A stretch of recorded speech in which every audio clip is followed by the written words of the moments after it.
Alrighty, I'm charging my 2 wheelchairs. I went somewhere else this morning and then I didn't realize that it was discharged.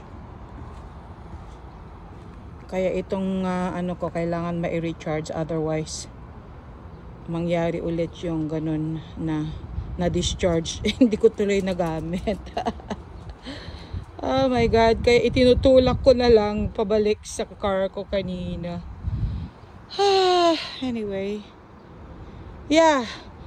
So guys, etong buhay ko. I have 2 wheelchairs.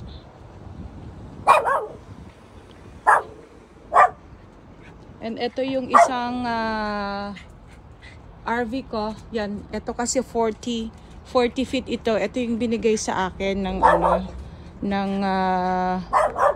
8 years old na lady na she decided to go somewhere else. Pero iniwan na lang niya sa akin. Tingnan mo, pati yung mga wheelchair din niya, mga kung anik-anik din niya.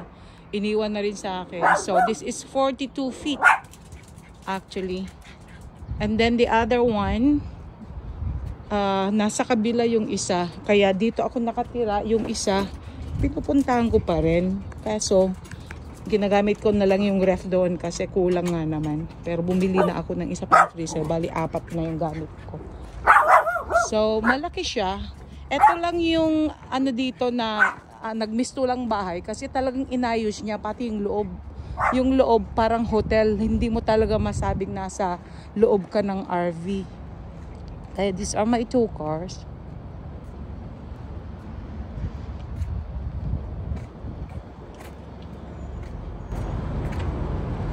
Kaya ayun ang laki. Kasi yung isa 22 feet lang yun, halos kalahati lang yung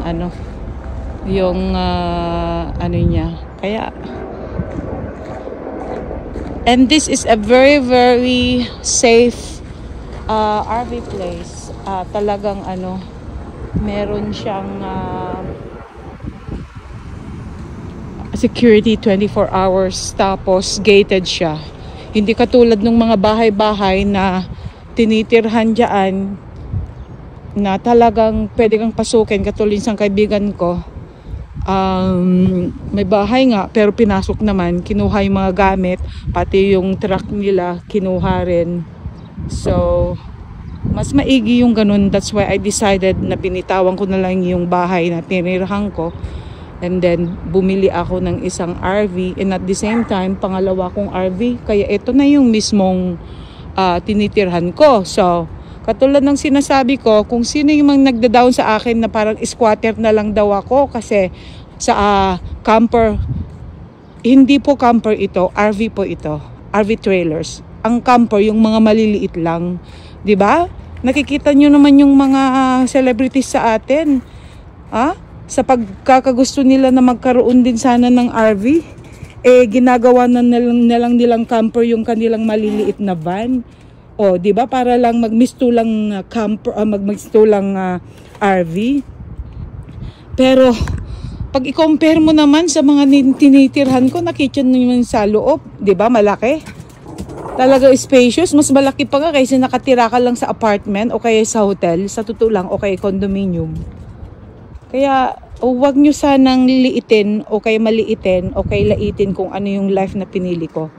I work so hard for my money na hindi porke nag-asawa ako ng may kaya, 'di ba? As you have seen before na ipinost ko. Dahil sinira ako ng mga yung mga selosong mga tao na sinabi nila na pera lang daw niya ang hinangad ko kaya ako nagpakasal. I had proven to them. Hindi nagtagal, nag-decide ako na I have to go out there para magtrabaho para sa sarili ko. Pero instead na na nasa mababang posisyon, I know myself, I can do better than just being just a crew or whatever. Hindi naman sa ako'y nanliliit lang sa mga crew. Kung ipinost ko man ako general manager, supervisor o kung ano yung mga nagiging napili kong mga trabaho nakaraan, because I deserve it. Because I had the experience, I had the capability na hindi porke ako ay isang handicap, as you can see, handicap ako. O yan, dahil sa COVID, 'di ba? Pag nakita nyo yung mga COVID victims, andun no? Pag nakita nyo yung mga COVID victims, hindi na sila makalakad. I'm just so thankful dahil ang Lord, pinakita pa rin niya na kaya ko. Kaya ako nagsusumikap. 'Di ba? Kaya nagpakasal ako dito after COVID, I thought I could find somebody na who will take care of me para siya na yung mag-alaga sa akin financially. Kaso nga lang, in-stop niya. At that time kasagsagan na kailangan ng anak ko ng tulong ko. That's why I decided to leave him. Pero ang kapalit nun ay I became a victim of domestic violence. Sinaktan niya ako. Kaya on my 2 months of desperation at that time, kasi kinulang yung yung 2 months na pag-alaga, pagbigay sa akin ng victim of crimes. Nagbigay sila ng 2 months pera para at least I can actually survive here dahil pinili ko ang Las Vegas. Kinulang yon. Wala akong ginawa kundi naghanap talaga ng trabaho. Nakita nyo, nag-waitress ako sa Cafe Moda. Tapos nakita nyo rin, pinost ko na pati na yung ng sign sa pag-hold ng sign para sa David's bridal gown, ginawa ko na rin. Pero nung hinimatay yung kasama ko dahil hindi niya nakayanan yung heat stroke, dinala sa hospital. Kaya the following day, nagbitaw ako. Kasi kaya ako bumibitaw sa mga naging trabaho ko because I have to know also kung ano yung kaya ng katawan ko. Kung yun ay kakamatay ko because of the heat stroke, hindi naman pwedeng ganun. Oo nga, I need to survive. I need some money. I need to have some job. Kaso, if I know that it's gonna affect me health-wise, o kaya yung physically, damage my health, hindi na pwede, di ba? Kaya nga binitawan ko rin tong Burger King dahil sa mga pangungutya, di ba? Kaya sabi ko, kung ganyan din lang pala na masama palang tingin nila na general manager ako sa Burger King, kaya while I was on my training, binitawan ko na rin kasi inoffer nga sa akin ng asawa ko ng tumulong na lang sa business niya sa pagbebenta ng gold, okay?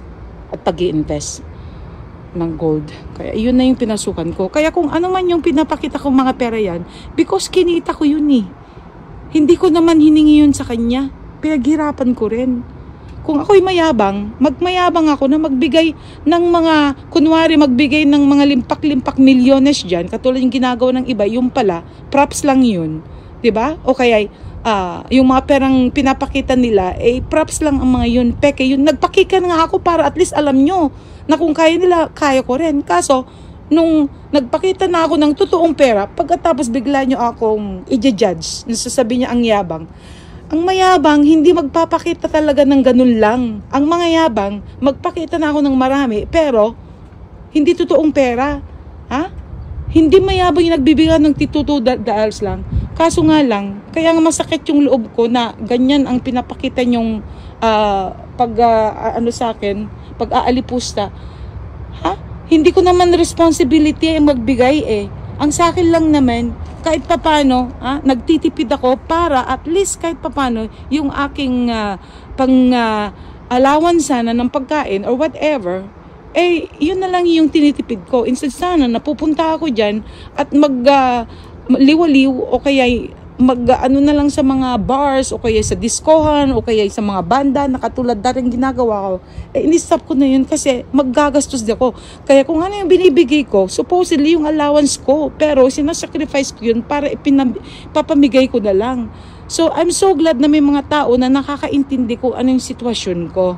At least kahit papano, kaya ko nga ipinupost, kaya ang mga yun ang pinipili ko because instead of me sana ang magpaliwanag, at least sila na yung nagpapaliwanag because they understand kung ano yung ang sadya ko, kung ano yung purpose ko, bakit ako nagpo-post in order to serve as your inspiration para at least matularan nyo na hindi porke ako isang handicap okay, may kapansanan, hindi na ako pwedeng magsumikat, magtrabaho.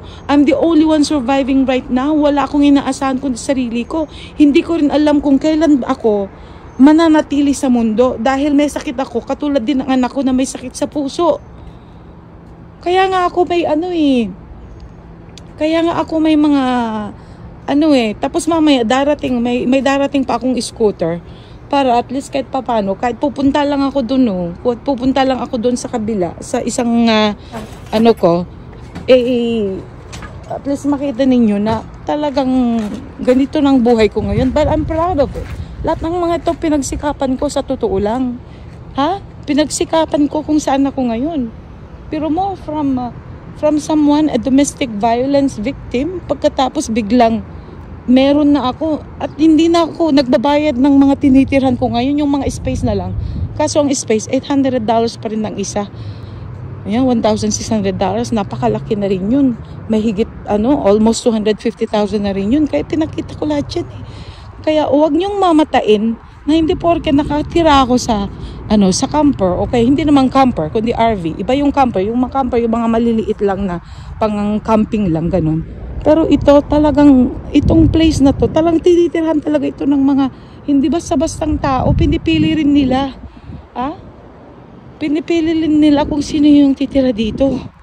Katakot-takot na proseso rin. Kailangan i-screening ka rin. At saka kailangan na background check din. Kaya wag niyong sabihin na talagang ito yung isa pang RV ko. Yun, nakita nyo na kanong loob niyan. Pinapakita ko lang sa inyo. Yan, mga anak, pinapakita ko lang sa inyo. O, di ba? Ito yung 22 feet. Di ba? Kalahati. Halos kalahati nung size nung RV kong nandoon na tinitirhan ko ngayon. Kaya yun ang buhay ko ngayon. Ayan, kaya guys, hindi ako yung tao na mapagkunwari dahil lahat na ng mga nangyayari sa buhay ko dito, inilalagay ko dyan. Kung kaya ko lang talagang mag-TikTok lang para lang kumita ng pera. Katulad ng iba na pasayaw-sayaw lang, pagiling-giling lang, kumikita na sila ng pera, nakakahakot na sila ng ilang mga followers. Hindi yun ang layunin ko eh. Dahil ang layunin ko talaga, yung magkaroon talaga ng bagay na hindi lahat ay ganun na nagagawa ng ibang tao. Kaya yung mga pinupost ko, ay yung talagang sarili ko talaga, yung kung ano yung buhay ko ngayon.